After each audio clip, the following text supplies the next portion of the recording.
Buenas noches con toda la comunidad de PMO Latam Group.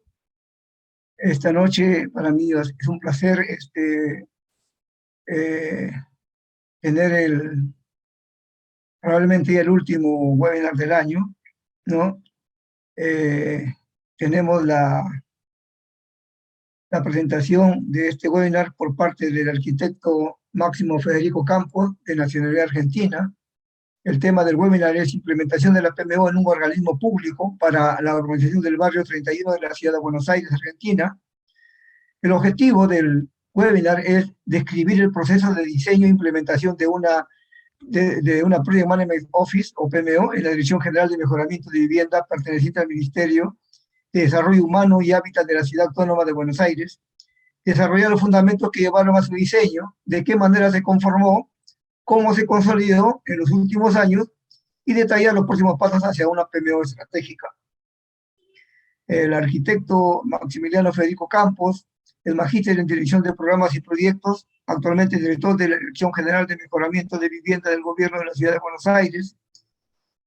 Es especialista en investigación proyectual, especialista en Dirección de Proyectos y Obras, diplomado en Management, Project Manager y certificado PMP del PMI, invitado como ponente en diferentes universidades y organizaciones profesionales, responsable de la ejecución de los proyectos de urbanización del barrio 31. Para mí es un placer presentarlos hoy día con esta magnífica presentación, que estamos seguros que va a ser así, y lo dejo con el arquitecto Federico Campos. Voy a dejar de compartir la pantalla, y ahora sí, Maximiliano, puede conectarte. Gracias, Robert. ¿Se ve bien ahí? Sí, se ve bien, se ve bien. Adelante, Federico. Bien, gracias a todos los que están del otro lado. Un poco la idea de esta presentación es contarles cómo fue el proceso de implementación de la PMO en la Dirección General de Mejoramiento de Vivienda. Vamos a hablar de lo que fue esta implementación en el barrio 31 de la ciudad de Buenos Aires, Argentina. Un poco para empezar, esta presentación arranca con el contexto del portfolio que nosotros estamos trabajando y el entorno, lo que es el barrio, ¿no? Cómo es el barrio, qué hitos del marco legal tuvimos en cuenta y se dieron en estos últimos años, cuál es el marco técnico en el que estamos trabajando, quiénes somos como dirección y un poco la historia de la dirección. Para pasar después a lo que son los fundamentos de la PMO, cuál es nuestra estructura matricial dentro de la dirección, qué alcance tenemos, cómo se definió la PMO, qué tipología tenemos y los roles dentro de la PMO. Y finalmente contar un poco cómo evolucionó y cómo se consolidó la PMO en el tiempo, qué proceso de cambio en la organización estamos llevando adelante, qué ejes y herramientas estamos trabajando, qué beneficios tuvimos a raíz de esta implementación y cuáles son nuestros próximos pasos. Como decía Robert, yo soy Federico Campos, soy arquitecto, soy certificado PMP y estoy hace unos meses ocupando el cargo de director general, habiendo pasado por la gerencia de obras varios años antes. Empezando entonces, para que se entienda cuál es el contexto del portfolio en el cual estamos trabajando, el barrio 31 en la ciudad de Buenos Aires tiene una población estimada de 40.000 personas. El 40% del barrio vive en condiciones de hacinamiento. Cuando hablamos del barrio, estamos diciendo que ese es nuestro público, ¿no? Ese es nuestro público objetivo.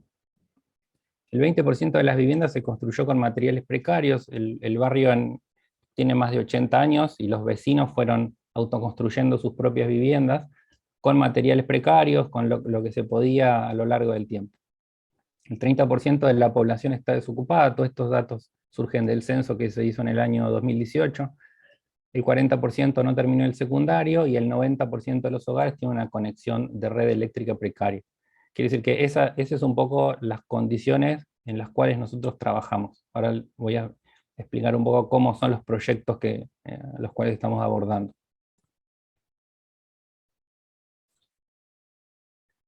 Para hablar un poco del marco legal, los hitos que fueron pasando en los últimos años, estos procesos de urbanización tienen muchos años, no son rápidos. Lo primero que pasó fue en el año 2009, la ley 3343, donde se disponía la urbanización del polígono, correspondiente a lo que en su momento se llamaba Villa 31 y 31 bis. Para los que no son de Buenos Aires, la Villa 31 es quizá la más importante del país por su historia y por la cantidad de gente que vive y por la zona donde está ubicada, en una de las zonas más exclusivas de Buenos Aires, que a lo largo del tiempo se fue consolidando, y lo que se decidió no hace tanto es definitivamente mantener esas construcciones. En algún momento se hablaba de erradicar, hubo distintas acciones de otros gobiernos que intentaron desalojar. Finalmente, ya a partir del 2009, y otro hito fue en el año 2015, lo que se empezó a hablar es de urbanizar y de integrar todos esos sectores de la ciudad dentro de la ciudad, o sea, darle formalidad a lo que se llama la ciudad informal. Entonces, en el año 2015, con otro decreto del gobierno de la ciudad, se empezó a hablar de integrar las villas y la zona portuaria al resto de la ciudad. En el año 2016 se crea la Secretaría de Integración Social y Urbana, que pertenece al Ministerio de Desarrollo Humano. Lo que hace la Secretaría, un poquito más adelante lo voy a explicar, pero es la que lleva adelante todas las obras de urbanización. Y finalmente, en el año 2018, con la Ley 6129, definitivamente se consolidan estas decisiones y se empieza a hablar de mantener a los habitantes y de integrar toda esta zona al resto de la ciudad. Este es un poco el marco técnico, o sea, donde nosotros estamos trabajando. Todo lo que se ve en punteado es lo que se llama el macizo, es la superficie de todo el barrio. Está cerca de la terminal de retiro, es la terminal de ómnibus, la estación de retiro de trenes es una de las más importantes del país. El barrio está atravesado por una autopista y la bordea una nueva autopista que se terminó de construir hace poco, que se llama el Paseo del Bajo. Esto está cerca de la zona del puerto de Buenos Aires. Se estima, según los datos del censo, que hay 15.000 viviendas, 4.500 parcelas y aproximadamente 40.000 habitantes. Como les explicaba, nosotros estamos trabajando dentro de la Dirección General de Mejoramiento de Vivienda, perteneciente a la Subsecretaría de Infraestructura, Vivienda y Coordinación Gubernamental. Más arriba, estas dos subsecretarías pertenecen a una secretaría, a un ministerio dentro del gobierno de la ciudad. Entonces, un poco para que se entienda qué hace la secretaría, es la encargada de crear y ejecutar la estrategia de integración del barrio a la malla urbana de la ciudad de Buenos Aires. Eso es lo que hace la Secretaría, no solo en lo que tiene que ver con integración urbana, sino integración a niveles de la educación, de salud, de acceso a la cultura, abarca varios rubros. Y nosotros en particular, como Dirección General de Mejoramiento de Vivienda, lo que nos ocupamos es de mejorar las condiciones edilicias y de ordenamiento del parque habitacional preexistente. O sea, nosotros mejoramos las viviendas que ya existen en el barrio.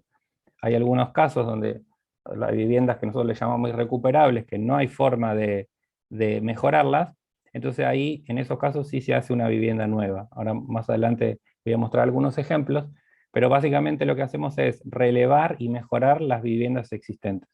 Esos son nuestros programas y proyectos. Este es un ejemplo de, ya pasando un poco a los programas en los cuales estamos trabajando. Tenemos distintos programas, este es el programa integral. Nos encontramos con este tipo de construcciones en el barrio. Para aclarar, todos los proyectos que nosotros hacemos tienen que ver, o los programas todos tienen que ver con la construcción. Hay otras áreas de la Secretaría que trabajan programas de abordaje de la educación, salud o acceso a deportes. Nosotros nos concentramos en programas y proyectos que tengan que ver con las construcciones.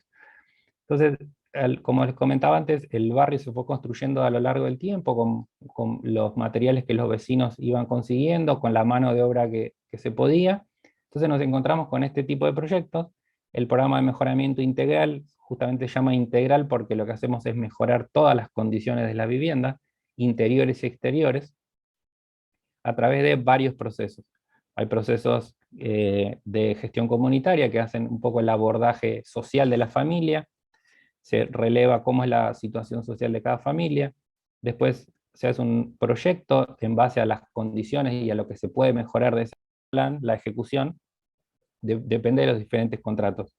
En el gobierno de la ciudad puede haber contratos de licitación pública, pueden haber convenios con empresas menores, Entonces los equipos de obra inspeccionan los distintos tipos de proyectos. Entonces, como les decía, este es el tipo de proyectos con los cuales nos encontramos, y este es el resultado después de haber hecho nuestro proyecto de mejora. Como se puede ver, se mejoran las carpinterías, las cubiertas, los accesos, las rejas, la impermeabilización. El programa a lo largo del tiempo integral tuvo también su variación y fueron modificando los alcances. Hoy estamos en un nivel en el que se combinan los programas, entonces ciertos vecinos pueden acceder a un programa, que son todos programas optativos, no es ninguno obligatorio. Entonces pueden acceder a un programa y optar por otro programa también que complementa, por ejemplo, los interiores. Ahora vamos a ver algunos ejemplos. Acá hay otro ejemplo de los mejoramientos integrales. Hay otras zonas del barrio que son mucho más precarias. Esto es, por ejemplo, lo que se llama irrecuperable para nosotros. Se hace el abordaje, se hace el proyecto, el vecino adhiere, después se hace la construcción y tenemos este tipo de resultados: impermeabilizaciones, cubiertas, rejas y más seguridad para los vecinos. Hay otros programas que abordamos que se llaman mejoramiento de exteriores.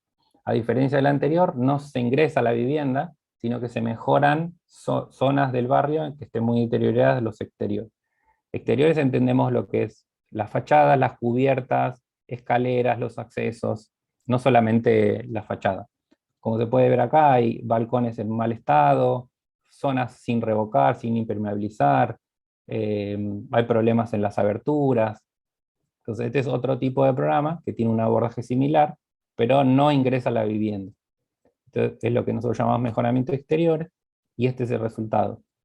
Los balcones se ven reforzados, mejores aberturas, rejas.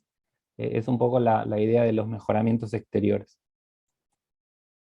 Esta es otra zona del barrio frente a la autopista. Lo mismo, esto fue abordado por el programa Exteriores. Como se puede ver, hay cubiertas que están en mal estado, zonas de las viviendas sin revocar, lo que trae problemas de humedad, de ingreso de agua, y zonas inseguras también de los accesos. Y una vez que nosotros abordamos y pasamos, tenemos estos resultados. Se pueden ver las terrazas impermeabilizadas, las mejoras en las escaleras, las rejas, barandas.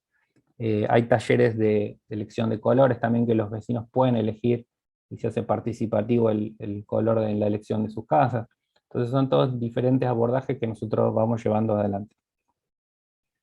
Y otro de los programas que tenemos es el programa Manos a la Obra, donde los vecinos por su cuenta hacen los mejoramientos. O sea, acá el vecino adhiere, se hace un proyecto, pero se le da el material de acuerdo a ese proyecto para que el vecino con su propia mano de obra y a su tiempo mejore su vivienda. Este es un ejemplo, este es otro ejemplo. Eso es un poco un resumen de lo que es nuestro contexto, o sea, dónde estamos metidos. Ahora pasando a lo que es los fundamentos de la PMO, o sea, ya hablando un poco más concreto de lo que nosotros estamos haciendo. En la dirección tenemos una estructura matricial. La dirección tiene una jefatura de gabinete, tiene gerencias funcionales y áreas de soporte. Las gerencias funcionales son tres. Como cualquier estructura matricial, está cruzada en horizontal y vertical. Hay tres gerencias: gestión comunitaria, proyectos y obras, y hay algunas áreas soporte que justamente dan soporte a los abordajes que hacen las gerencias. Si pueden ver en horizontal están los programas: emergencia habitacional, compromisos asumidos, manos a la obra, bajo autopista y comunicaciones. Los programas se definen por sectores dentro del barrio. Entonces bajo autopista y comunicaciones son dos sectores grandes, y nosotros agrupamos proyectos en esos programas y le ponemos el nombre del programa al sector. La PMO lo que hace es trabajar y unificar criterios entre todos los diferentes proyectos y programas.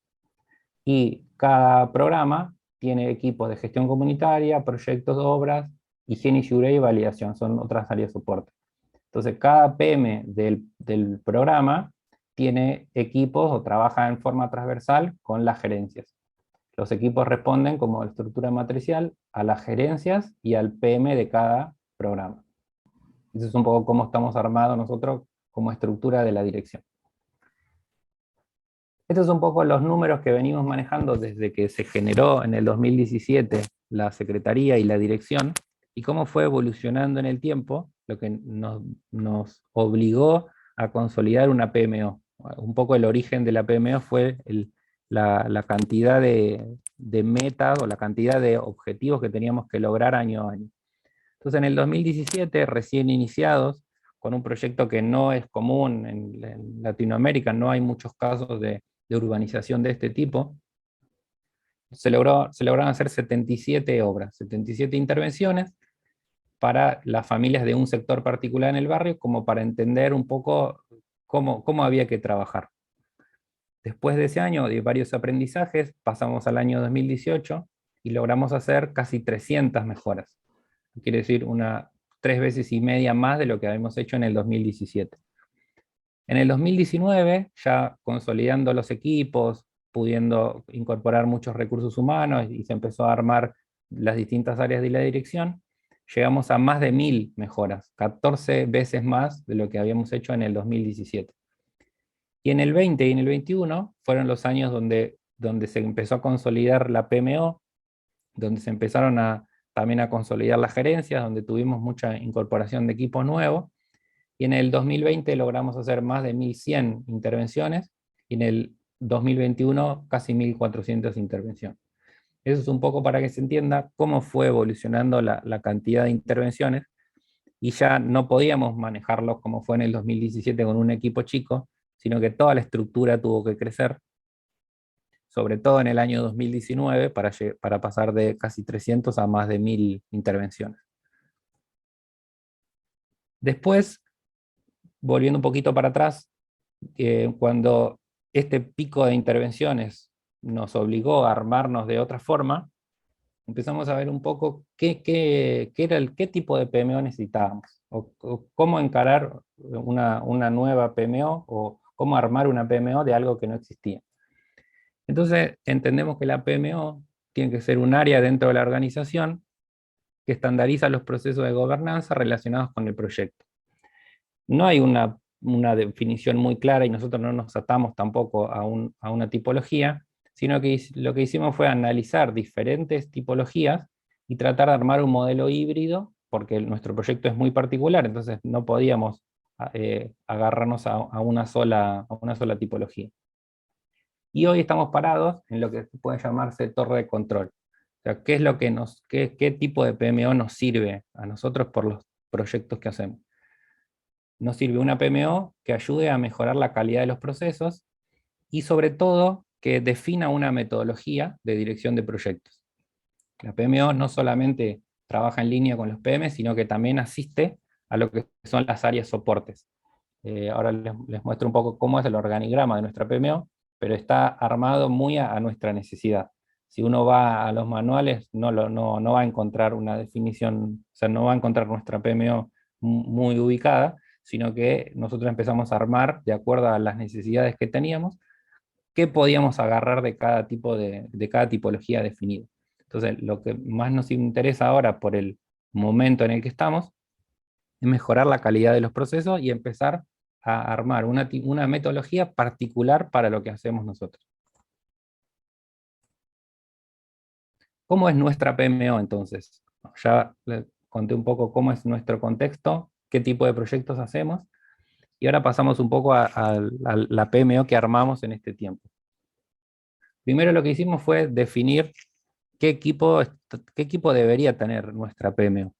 Entonces asignamos un manager de la PMO, que un poco lidera el equipo.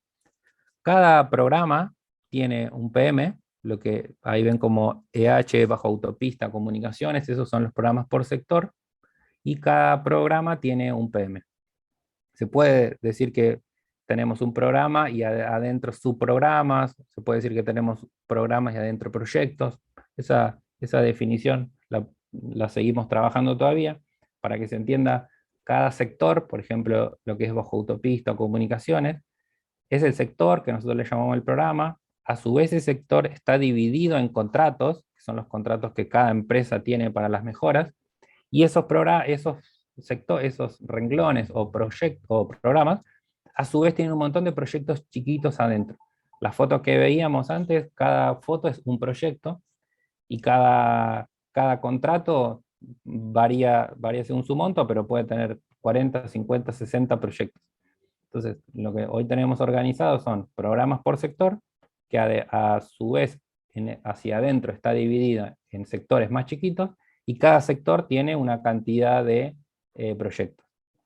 Entonces, la PMO está formada por un equipo de PMs, como les decía, y después cada PM tiene su contraparte en lo que nosotros llamamos controller. O sea, es una persona dentro del equipo de la PMO que apoya al PM en lo que es cumplimiento de metas, presupuesto y estandarización. Entonces, cada PM que trabaja con un programa tiene su contraparte como un controller. Y después hay dos roles dentro de la PMO que también se fueron modificando a lo largo del tiempo.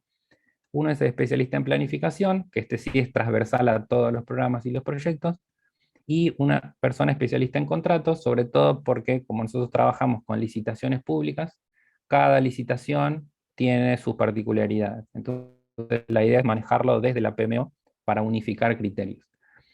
Y un poco dos roles que pensamos tener más a futuro, que hoy no los tenemos, tienen que ver con capacitación y mentoría y riesgos y calidad. Riesgos y calidad se manejan por ahora un poco de forma aislada en cada proyecto. La idea es incorporar un nuevo recurso para unificar todos estos criterios. Capacitación y mentoría, un poco la idea es para alinear en criterios de dirección de proyectos a todos los PMs. Ese es un poco el equipo de cómo venimos trabajando hoy con la PMO, que fue evolucionando a lo largo del tiempo. Acá un poco la idea era explicarles, como mencionaba antes, las cantidades de mejoras que fuimos haciendo en el tiempo, qué fue pasando dentro de la PMO, en lo que tiene que ver con equipo, de cantidad de gente, y en qué tareas estábamos haciendo en ese momento. En el 2017, como les comentaba antes, logramos hacer 79 mejoras, y en ese momento contábamos con un equipo solamente de 2 personas que se dedicaban a realizar planillas y reportes. Era muy en el inicio, teníamos muy poca experiencia todavía. Ya en el 2018, teniendo un salto hacia 284 mejoras, se duplicó. Logramos tener 4 personas dentro de la PMO. Lo que hicimos ahí fue empezar a incorporar PMs por cada abordaje, como les comentaba antes. Empezamos a definir una estructura matricial y los reportes empezaron a ser más estandarizados en cada proyecto. Antes teníamos muy pocos reportes, pero los reportes que teníamos eran diferentes entre sí. Ya en el 2018 empezamos a estandarizar. En el 2019, con un salto a más de 1000 mejoras, empezamos a trabajar sobre análisis de riesgos, empezamos a tener control de costos y control de documentos, y empezamos a manejar de cada proyecto un cronograma. Ese cronograma de cada proyecto, a su vez, forma parte del cronograma de todo el programa. En el 2020 fue el año donde definitivamente, y por la cantidad de proyectos que estábamos haciendo, nos dimos cuenta que necesitábamos consolidar la PMO. Ya logramos tener 10 personas, del 2019 9 pasamos al 2020 10. Definitivamente empezamos un proceso de cambio interno con el armado de esta PMO. Se definió un manual de roles, quiere decir que cada persona que entra hoy a trabajar con nosotros tiene definido su rol y su responsabilidad. Este manual de roles toma toda la dirección en todas las áreas y en todos los puestos, y empezamos a tener un Project Charter y EDT de cada proyecto. Hoy en el 2021, cerrando el 2021 y llegando a casi 1400 mejoras, completando los manuales de roles, tenemos la matriz RACI donde cada persona sabe lo que tiene que hacer, a quién le tiene que informar y de quién depende alguna aprobación. Empezamos con un sistema de información en la nube, sistematizar toda nuestra documentación, que cada equipo genera muchísima documentación, tenemos ya muy encaminada la sistematización, y la idea es empezar con un piloto de nuestra metodología. Para eso lo que hicimos fue entender distintos manuales, el enfoque de PMBOK, de PRINCE, de ISO 21500, Entonces, de acuerdo a los procesos de cada estándar, armamos nuestra propia metodología. Primero lo que hicimos fue armar un framework donde tenemos distintas perspectivas. Tenemos la perspectiva de la organización, la perspectiva del proyecto y la perspectiva propia del PM. Entonces, cada perspectiva tiene un grupo de procesos que están cruzados por los procesos básicos de inicio, planificación, ejecución, monitoreo y de cierre. Y lo que hicimos fue armar nuestra propia metodología y la idea es, a partir del 2022, poner eso en funcionamiento en todos nuestros proyectos. Cuando empezamos a trabajar un poco en el cambio y qué necesitábamos, lo primero que hicimos fue detectar fortalezas, oportunidades, amenazas y debilidades para saber un poco dónde estábamos parados y hacia dónde tenían que ir nuestros cambios. Entonces empezamos a hacer un listado y dijimos que como fortalezas y de todo el aprendizaje de los últimos años, logramos tener una estructura matricial, logramos tener planificaciones con cronogramas, tenemos definido el proceso de control de costos, cada proyecto, como les mostraba en la foto, tiene un costo, esos costos hacen el costo del programa, y eso se contrarresta con los valores de la licitación. Entonces, al hacer licitaciones públicas hay que tener muy estudiado el costo y cómo va evolucionando el costo. Después logramos equipos que se adapten y sean flexibles, logramos sistematizar la información, el manual de roles, logramos apoyo de la secretaría, lo que es la alta dirección, y empezamos a tener PMs con más experiencia ya dentro de la organización. Eso trajo también que empecemos a pensar qué oportunidades de cambio tenemos. Entonces hoy estamos parados pensando que nuestra oportunidad es continuar diseñando y estandarizando los procesos internos, lograr mayor adaptabilidad de los proyectos, que los proyectos cada vez se adapten más a lo que necesita nuestro usuario, que son los vecinos, empezar con un registro de lecciones aprendidas, común para toda la organización, y continuar con estos procesos de mejora continua. Ahora, por otro lado, encontramos debilidades, que algunas son internas de la organización y otras son un poco más de lo que es a nivel secretaría. Entonces, al tener rotación en los equipos, lo que nos encontramos es algunas dificultades en la comunicación. También nos encontramos con variación de alcance, porque hay programas que tienen quizá más prioridad que otros, entonces tenemos que reducirlos o incrementarlos, y a veces se hace difícil ese control, por más que tengamos un control de cambios, se hace difícil a veces mantenerlo. Y como les comentaba, intermitencia de los programas en lo que tiene que ver con que quizá algunos programas tienen más prioridad que otros, o nos piden más prioridad que otros, entonces los recursos quizás se vayan moviendo de acuerdo a esa necesidad. Y por último, encontramos amenazas, que viene un poco de la mano de las debilidades, que son las variaciones de plazo y presupuesto. Hay plazos que a veces se dilatan, hay plazos que nos piden adelantar, entonces estamos un poco, a veces, en varias variaciones en ese tipo. Y después el contexto social del barrio, como les mostraba antes, es una población muy vulnerable, entonces eso impacta a veces en los avances de los proyectos o en la forma de entrar al territorio.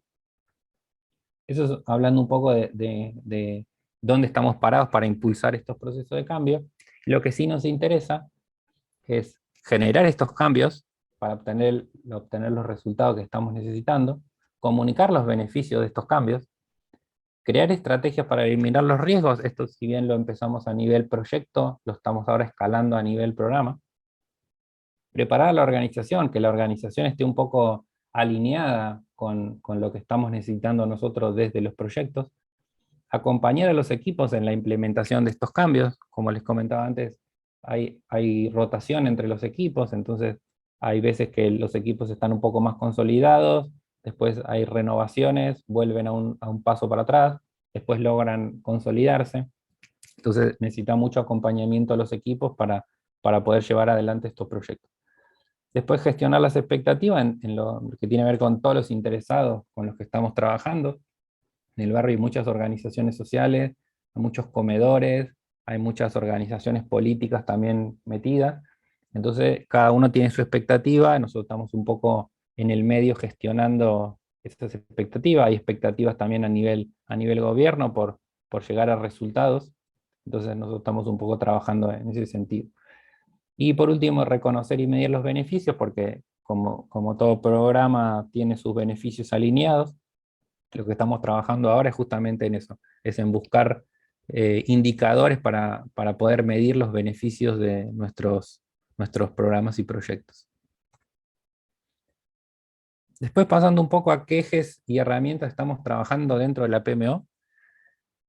Primero, estamos siempre en el proceso de sistematizar lo que más se pueda de la información. Eso, como les comentaba antes, lo lleva uno de los controllers que tenemos.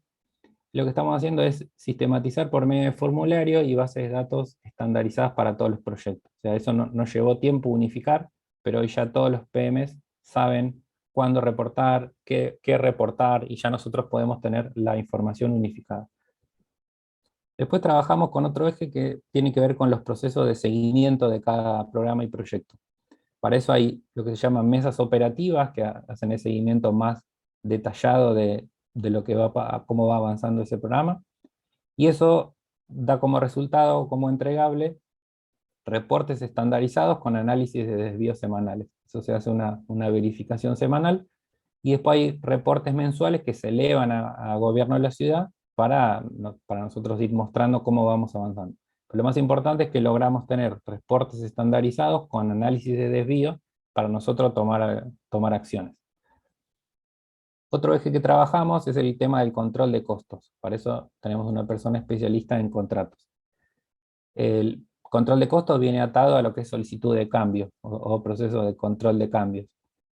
Para eso tenemos planillas de certificaciones que vienen trabajando las empresas y los equipos, y esas planillas ya están estandarizadas. Ahí lo que vemos un poco son proyecciones y estimaciones de cómo venimos gastando, o cómo viene avanzando el tema económico.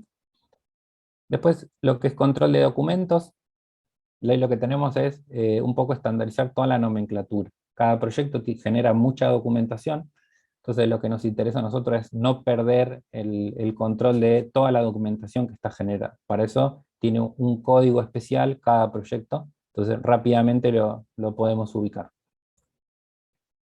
Otros ejes que estamos trabajando tiene que ver con la estandarización de los procesos.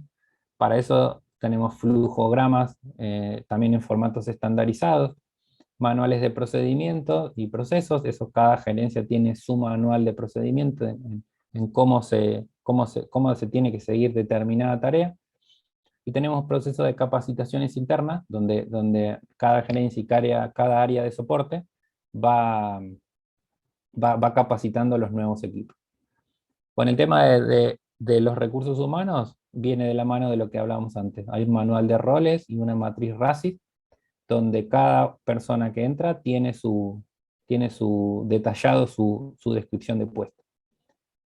Con respecto a la planificación, trabajamos con un acta de constitución, con la EDT, ya definitivamente está instalado el uso de los cronogramas, donde vamos midiendo los avances. Y con respecto a los nuevos contratos, como les comentaba antes, las licitaciones son muy distintas entre sí. Lo que hicimos fue unificar pliegos, unificar planilla de análisis de precios y trabajar lo más estandarizado posible para que sea más rápido nuestro proceso de aprobación y de definición, ¿no? ¿Qué beneficios tuvimos con todo lo que venimos trabajando ya hace varios años? Empezamos un proceso de registrar lecciones aprendidas.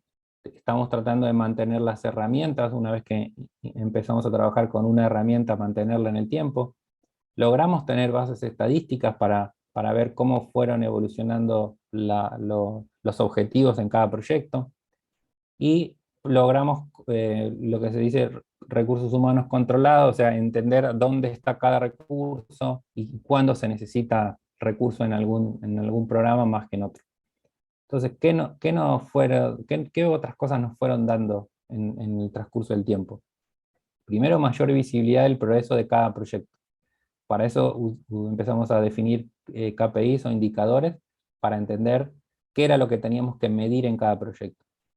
Después logramos mayor relación entre los proyectos, porque se generaron instancias entre cada PM y evitar trabajar en silos. O sea, antes, muy al principio, cada PM tenía su forma de trabajar, y junto con la PMO lo que hicimos fue estandarizar todo ese tipo de de diferencias. Uno de esos resultados es tener un reporte semanal de todos los avances.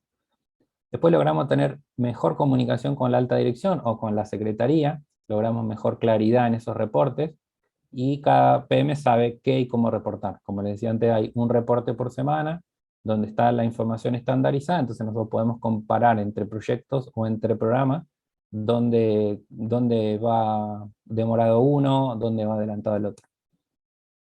Y logramos mayor previsión en la demanda de recursos humanos. Como nos piden, o como es costumbre, un año, ahora en el 2021, se planifica lo que va a ser el 2022. Entonces, para eso necesitamos identificar qué necesidad de recursos humanos vamos a necesitar el año que viene. Entonces, de acuerdo a la experiencia y con el avance de los proyectos, sabemos que si el año que viene vamos a tener tal cantidad de mejoras, necesitamos incrementar los recursos en tanta cantidad. Eso es un poco lo que eh, logramos también visibilizar desde la PME. Después, ¿qué otras cosas logramos? Mayor definición de prioridades y alineación con la estrategia. Eso es un poco relacionado con las metas de la organización. Entonces, si tenemos tal meta o tenemos que llegar a tal cantidad de obras por año, lo que hicimos fue priorizar qué obras o qué proyectos tenemos que tener, o sea, definir un poco el filtro para llegar a esa meta o acercarnos a esa meta y abordar los proyectos que realmente nos hagan llegar a esa meta. Después logramos tener estimaciones más confiables. Un poco esto viene atado a lo que hablamos antes de, al tener una base unificada y al tener información estadística, logramos tener estimaciones un poco más confiables y más certeras. Más claridad en roles y responsabilidades gracias al manual de roles que hicimos dentro de la organización. Cada persona que entra sabe en qué área se ubica y sabe cuál es su rol y cuáles van a ser sus responsabilidades. Y después, mayor visibilidad y alineación entre portfolio y programa, porque primero nosotros vamos abordando los programas, eso tiene que ver con un portfolio, y a su vez hacia abajo tiene que ver con cada uno con su proyecto. Entonces lo que ahora estamos haciendo es, todo el portfolio nuestro se compone por estos programas, y se compone también por proyectos separados de cada área de soporte. Entonces lo que estamos trabajando es un poco en evaluar todo este portfolio en conjunto, si bien lo más importante son los programas, porque es lo que nosotros tenemos que reportar como objetivo, pero hay dentro de todo el portfolio también hay proyectos que son particulares de las áreas de soporte. Finalmente, para terminar, estamos ahora trabajando en los próximos pasos, que lo encararemos en el 2022. ¿Qué cosas necesitaríamos empezar a trabajar ahora? Ya habiendo pasado por lograr un lenguaje común, por procesos comunes y replicados en cada programa, ahora estamos trabajando en la metodología. Como les decía antes, según varios estándares, lo que hicimos fue armar nuestra propia metodología. La idea es, a partir del año que viene, poner eso en marcha. Y además, otras cosas que son un poco más puntuales, que hacen a nuestro seguimiento diario, tienen que ver con optimizar el dashboard de reporte de cada programa y portfolio. Hoy tenemos un gran reporte. Lo que vamos a hacer es, vamos a tratar de sintetizarlo y que podamos tener por programa y por portfolio un reporte. Vamos a ver si empezamos a hacer un análisis de madurez de la organización, ya habiendo pasado varios años, habiendo terminado varios proyectos. Un poco la idea es hacer un análisis de madurez, seguir con el tema de las lecciones aprendidas, seguir recopilando, capacitar a los equipos. Como les decía, esta constante renovación hace que a veces los equipos pierdan un poco el foco, entonces lo que necesitamos es continuar con esa capacitación. Y por último, implementar el plan de dirección de proyecto, primero definir esta metodología, y después arrancar con los próximos programas y proyectos del año que viene, ya desde cero con el plan de dirección.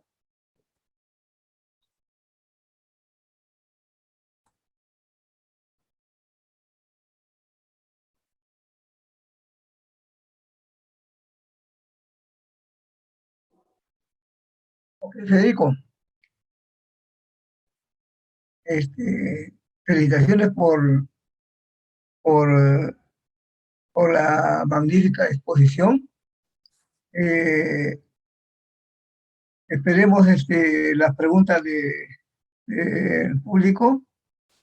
Pueden hacerla por el chat o el que quiere puede levantar la mano y le damos acceso a, pueden abrir sus micros y poder hacerle la pregunta directamente a Federico. Y de paso quería informarle de que cuando le consultamos y nos pusimos de acuerdo con Federico, él fue solito rápidamente para poder hacer este webinar y de paso le agradecemos de parte de toda la comunidad, ya que hemos visto que han hecho un excelente trabajo y todavía están en camino. Estamos viendo que van a hacer análisis de madurez del equipo y eso me parece muy bien para ver pues cuál es el gap, ¿no? Que todavía se va teniendo en este proceso, ¿no? De cambio y de proceso de armar ahí en todo el equipo gestores del cambio y gente que promueva pues el progreso de la ciudad de Buenos Aires y de paso de nuestro hermano país argentino. Sí, hay mucho por avanzar todavía. Como les decía, este proyecto es muy particular, no tiene muchos antecedentes que uno pueda mirar a ver cómo se llevó adelante. El contexto nuestro es muy particular también por el tipo de proyectos que hacemos. Las mejoras a cada vecino llevan trabajo muy artesanal, muy dedicado a cada vecino, su proyecto y su seguimiento en particular. Lo que ahora estamos trabajando es, o pensamos encarar para el año que viene, es cómo escalar esto, porque se está haciendo una especie de prueba a ver cómo viene la evolución en este barrio de la ciudad. Un poco la idea es copiar este programa en los demás barrios de la ciudad y más adelante llevarlo a nivel país. Entonces, todo lo que nosotros vayamos desarrollando, estamos seguros que más adelante lo va a poder usar algún otro equipo, pero es mucho de prueba y error también. Al no tener algo ya armado o al no ser un trabajo tan estándar que uno pueda seguirlo, todo es muy a medida y se va armando a medida que se va necesitando. Un poco la idea para el año que viene es escalar. Entonces, hoy como los trabajos son muy artesanales, donde cada equipo de proyecto entra a una vivienda, eso no se puede replicar en miles, como es lo que estamos queriendo para el año que viene, entonces estamos buscando algunas otras alternativas. Para eso el equipo de PMO está pensando un poco de acuerdo a la experiencia que tuvimos, cómo ir avanzando, o sea, qué modificaciones puede hacerse a cada programa o a cada proyecto como para tener mayor escala. Es uno de los desafíos para el año que viene. Y pues es bueno que se replique o se escale esto primero en la capital y después pues, llevarlo a todo el país, como tú decías, ¿no? Y eso Sí. implica pues este presupuesto, ¿no? Implica mayor cantidad de gente, mayor capacitación y bueno, yo creo que es el trabajo que si se quiere hacer a ese nivel, yo creo que habría que trabajar mucho todavía con esto, ¿no? Exacto. Hay una consulta, dice, para una empresa de construcción que quiere implantar una PMO, ¿qué consideraciones debería tener? Bueno, nuestra PMO está bastante cerca, o sea, nuestro trabajo está bastante cerca de lo que es una empresa constructora. Nosotros, por ser parte de un gobierno, no somos un ente privado, pero sí lo que hacemos es dedicarnos a la construcción. Nuestra PMO está dedicada directamente a todos los procesos que son en la construcción. Yo vengo de experiencias anteriores de la parte privada, siempre lo que es en dirección de obra más que nada, y me costó un poco hacer ese cambio desde lo público a lo privado, y sobre todo por la cantidad de gente, ¿no? Cuando por lo menos mi experiencia de lo privado era trabajar en empresas chicas que no tenían PMO, era directamente un equipo que hacía se decía que hacía el gerenciamiento de lo que es una obra de construcción. Entonces nosotros en ese caso éramos una consultora que contrataba un particular y esa consultora tenía un PM y una persona de dirección de obra. Eso era el equipo de la PMO de la consultora, ¿no? Era un equipo muy chiquito. Como nosotros venimos del lado de la construcción, pegamos un salto, por lo menos mi experiencia fue pegar un salto importante, desde seguir un proyecto con 2 personas a armar una PMO y tener un equipo mucho más grande. Hoy dentro de la dirección somos casi 200 personas, cada gerencia tiene más de 50 personas, así que imagínense usted el todo lo que es el trabajo diario, ¿no? Y la cantidad de comunicaciones y la cantidad de cosas que pasan en un día. Yo creo que para armar una PMO dentro de una empresa constructora no debería estar tan lejos de lo que es, o puede ser muy parecida a lo que es hoy nuestra PMO. Nosotros, como le explicaba antes, cada programa tiene un PM, lo que podría trasladarse a una empresa constructora como que cada proyecto tenga un PM. Por el tipo de trabajo que hacemos nosotros, un PM, al tener dependencia con las gerencias, no tiene equipo a cargo, como otros PMs pueden tener equipo a cargo. Nosotros somos más matriciales en ese sentido. Los PMs no tienen gente a cargo, sino que articulan con la gerencia. Pero tenemos PMs por programa, que es lo que puede copiarse en una empresa constructora de un PM por proyecto, y después tenemos roles que son más transversales, que es lo que nosotros le llamamos controller, que son los que dan apoyo a cada PM. Entonces, como cada programa tiene su tiempo y su complejidad, necesitamos sí o sí unificar criterios. Para eso tenemos justamente nuestra PMO, donde cada controller va haciendo el seguimiento y el apoyo a cada PM. Pero a su vez los controllers trabajan muy juntos para no bajar líneas, digamos, de distinta manera. Entonces, en una empresa privada, en una empresa constructora, se podría armar un PM por proyecto, pero sí o sí se necesitan áreas transversales, que en nuestro caso y por los proyectos que hacemos, tenemos una persona dedicada a la planificación, una persona a los contratos. En una empresa podría haber un área legal dentro de la PMO. Como les decía, nosotros armamos una PMO híbrida, es más, con roles que hasta los tuvimos un poco que inventar porque no existían. De ahí que surgió una especialista en contratos, por el tipo de licitación que hacemos, por los montos de dinero que se manejan. Pero básicamente lo fuerte de la PMO es que tiene los controllers dentro de su equipo, cada uno asiste a un PM, y después hay algunos roles que andan dando vuelta que son más de soporte, como teníamos planificación, como teníamos contrato. Algo así creo que podría perfectamente adaptarse a una empresa constructora, no está tan lejos de lo que hoy somos nosotros. La pregunta anterior la hizo, disculpen, la hizo Melchor Almeida. Hay un comentario de Ariani Soto, nuestra amiga de Venezuela, dice, interesante el trabajo de estandarización de procesos y transformación de su PMO. Es interesante realmente el trabajo realizado, ¿no? Y la parte del proceso de la gestión del cambio, que es muy interesante para que esto de la PMO siga soportándose, ¿no? Y la gente entienda para qué se está haciendo el cambio, cómo lo trabajan. Trabajamos con distintas áreas dentro de lo que es nuestra dirección. O sea, no es que nosotros como PMO decimos necesitamos incorporar este nuevo proceso o necesitamos rearmar este nuevo proceso, sino que también hay articulaciones con otras áreas de gobierno. Por ejemplo, lo que les comentaba antes es que el año que viene estamos tratando de llegar a un número mucho más alto del que ya venimos en los últimos 2 años. Entonces, para llegar a eso vamos a necesitar mucho cambio interno. Entonces, ese cambio interno no necesariamente lo tenemos que hacer solos, sino que toda la organización, a nivel directivos, digamos, tiene que participar y está de acuerdo. Después hay varias áreas dentro de la secretaría, que ya son áreas como pares nuestras, que nos ayudan con ese tipo de cambio a nivel de los equipos, por ejemplo.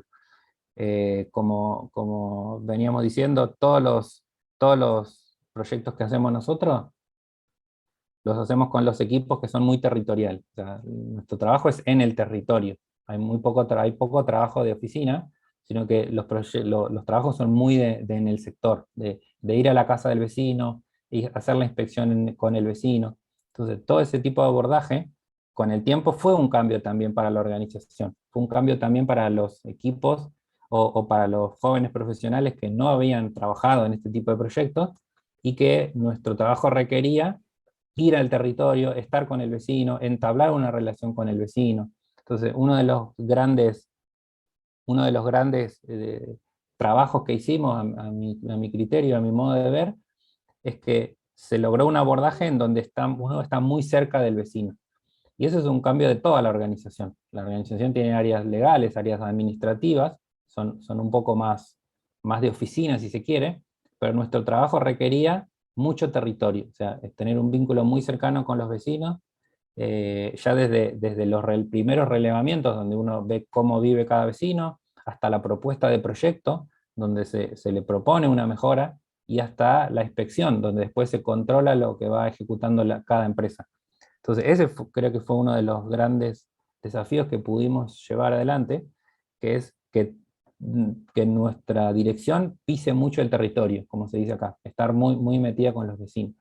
Entonces, hoy ya todos los equipos que entran ya van un poco formándose en ese sentido. Yo lo comparo siempre con mis experiencias anteriores privadas que no tenían mucho que ver con esto, y la verdad es un cambio para personas, para jóvenes que recién terminan sus estudios, entrar a un trabajo así donde se requiere muchísimo contacto con tu usuario, no es muy común y creo que logramos un buen resultado. O sea, ese cambio se dio a nivel de toda la organización, pero impulsado por nuestras necesidades. Federico, una pregunta. Respecto a la normatividad de las PMO, aquí en Perú ya se ha dado un paso de donde ya está normado, digamos, todavía falta el reglamento, de, de que los proyectos del Estado, del gobierno, perdón, del Estado, públicos, los proyectos públicos, hablando mejor así, en términos generales, cuando llega un monto que pasa más o menos los $100.000, 100 millones de dólares, ¿no? Tiene que estar obligatoriamente contratarse un servicio de supervisión por una PMO privada, No, acá, como como un consultor, pero es una PMO, se sí. llama así, PMO, para todos los proyectos del público, ¿no? Porque ahora se está trabajando bajo esa modalidad en los contratos de gobierno con el Reino Unido, pero estos contratos son de gobierno a gobierno y quien hace el papel de la PMO es el mismo gobierno del Reino Unido, ¿no? Que tiene una PMO acá que bajo un proceso de transferencia tecnológica. Bueno, que es muy criticado que todavía no se hace realmente ese proceso, pero ya el gobierno de reconstrucción, que es la, eh, la, la, perdón, hay una comisión de reconstrucción, ¿no? Del norte, donde es la entidad que rige el desarrollo de estos proyectos que generalmente fueron debido a las inundaciones que hubo en el norte, ¿no? Se están haciendo puentes, carreteras, escuelas, colegios, ¿no? Hospitales también, ya no solamente con Reino Unido, sino también con el Estado coreano y también con francés, ¿no? Y ellos hacen el papel de PMO, todavía y subcontratan a gente, pero obviamente también, ¿no? Entonces, yo quisiera saber si en Argentina hay algo parecido, de que está reglamentado esto, o simplemente lo de ustedes es una iniciativa y que el gobierno no sé qué papel tiene a ello, ¿no? No, no hay ninguna normativa.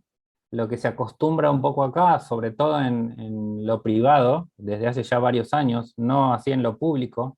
eh, Nosotros somos uno de los pocos ejemplos en que hay una PMO en un ámbito público y sobre todo dedicado a la construcción.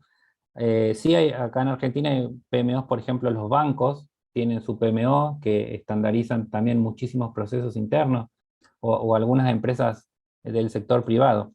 Lo que acá se acostumbra es, hablando un poco de construcción, que es en el rubro donde nosotros nos estamos moviendo, es inversores privados que quieran construir, por ejemplo, un nuevo edificio, se contrata un estudio proyectista de arquitectura y después se contrata a una consultora que hace todo lo que sería el gerenciamiento, nosotros le llamamos acá el gerenciamiento de la obra. No es una PMO, sino que es un privado contrata un proyecto y por otro lado contrata una consultora.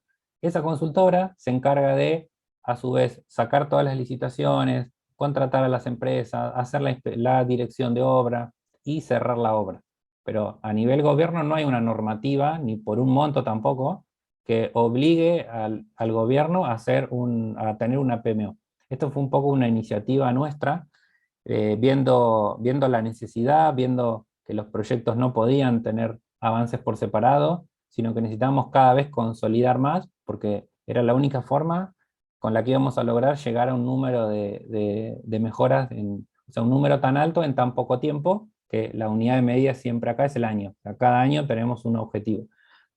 Entonces no hay ninguna normativa a nivel gobierno, fue una iniciativa nuestra, y sí se acostumbra en la construcción privada contratar gerenciadoras que dirijan todo, o sea, que el inversor descanse en una consultora y que esa consultora se encargue de la administración, la dirección y el control de las distintas empresas. Pero en nuestro caso fue un ejemplo, o sea, dentro de nuestro mismo ministerio nosotros somos los únicos, la única dirección que tenemos de una PMO, y eso también fue un cambio dentro de la organización, o sea, hacer entender por qué era necesaria una PMO, qué beneficios tenía, por qué necesitábamos gente que estandarice. Al principio costó mucho hacer entender, pero ahora ya está muy instalada y a través de los resultados logramos que todos lo acepten.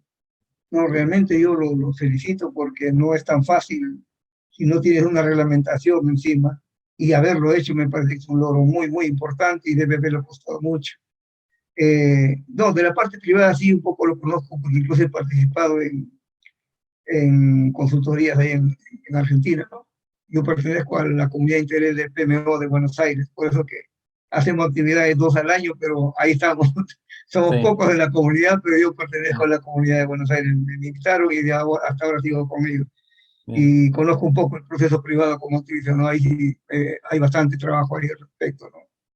Acá en Perú también en los bancos hay bastante trabajo de las PMO, y ahora ya con la parte ágil también ya se está cambiando el mindset, digamos, a lo que es la PMO allá y ¿no? Ujú. Bueno, Sí. no sé si hay otra pregunta que no veo. Si no hay otra pregunta, me parece muy interesante. Te agradecemos, Federico, tu participación. La verdad que te felicito. Has presentado un buen trabajo, aparte de una excelente exposición, y esperamos puede que los integrantes de nuestra comunidad hayan sacado provecho de tu exposición. Este webinar lo estaremos presentando en un par de días en nuestro canal de YouTube. Hoy día lo hemos pasado en directo en YouTube también, ¿no? Eh, los invitamos a suscribirse a nuestro canal para que puedan ver esta excelente presentación. El día 7 de diciembre haremos nuestra última presentación. Aparentemente la voy a hacer yo, y sería Project Management y Gestión del Cambio, o Change Management, dupla de oro, donde veremos que la parte técnica con la parte de las habilidades blandas, digamos, o de la gestión del cambio no se pueden apartar, son un matrimonio perfecto y los dos tienen que calzar para poder, todos los proyectos que se hagan tienen que tener un soporte de gestión del cambio para que la gente entienda cuál es el motivo, por qué se está haciendo el proyecto y qué se requiere, y vamos a hablar un poco también de lo que es la gestión de la relación de los beneficios, lo que es muy importante en la parte de gestión del cambio. A ver, por favor, antes de dar por finalizada la reunión, y le decimos también que lo del 7, la que daré yo, será la última presentación del año. Vamos a hacer un alto a la actividad y en enero vamos a comenzar con fuerza nuevamente. Quisiera, por favor, que encienda sus cámaras para poder tomar la foto de rigor hoy día. Por favor, todos. Ya lo veo a Alejandro, a Juan Esteban, sonriente, a Moisés, a Melchor, el amigo Melchor, a Leonardo, ¿no? A ver, Milton, tu cámara, Arianit, ahí vamos ahí lo veo a Leonardo también. Bueno, vamos, Arianit, póngase guapo, póngase simpática, las chicas, vamos a tomar la foto de rigor. Va, 3, 2, 1. Otra más. Gracias pues a todos ustedes. Les agradecemos por su participación. Esperemos pues de que la próxima sesión la vamos a hacer, y lo que esperamos para el próximo año lo vamos a trabajar con tiempo, es que vamos a crear comisiones ya para no trabajarla yo, no es que no la quiero hacer, más bien quisiera que todos participen, comisiones de la parte de quién se va a encargar de conseguir los participantes, una comisión de personas que se van a ir variando cada 15 días un moderador diferente de cada uno de la comunidad. Este año lo he hecho yo solo, pero así vamos a ir teniendo comisiones que se encarguen también de la parte del marketing, de hacer los flyers, y ya vamos un poco a descentralizar esto, y esperamos hacer un congreso el año que viene, un congreso de lo que es de la PMO, ¿no? Todo, vamos a ver, de ahí a un futuro ya veremos cómo vamos mejorando, y esperemos llegar pues a los 1000, no llegamos este año todavía, pero todavía falta, no termina el año, ya estamos en 980, nos falta 20, y en nuestro canal ya tenemos más de 450 suscriptores, pensábamos llegar a los 500, y vamos poniéndonos metas que poco a poco vamos a ir alcanzando.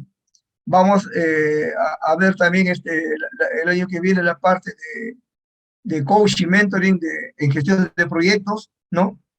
Y mayor participación pues de ustedes. Gracias por todo, gracias Federico por tu excelente presentación. No sé si tienes unas últimas palabras para todos nuestros amigos de la comunidad.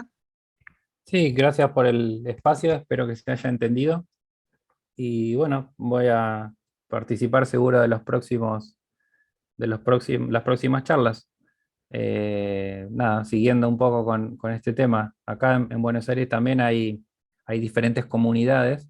Nosotros estamos participando en la que se llama, bueno, en la PMO, y en la que se llama Proyectos Públicos, que también tiene mucho que ver con PMO. Así que también los invito a sumarse a esas presentaciones.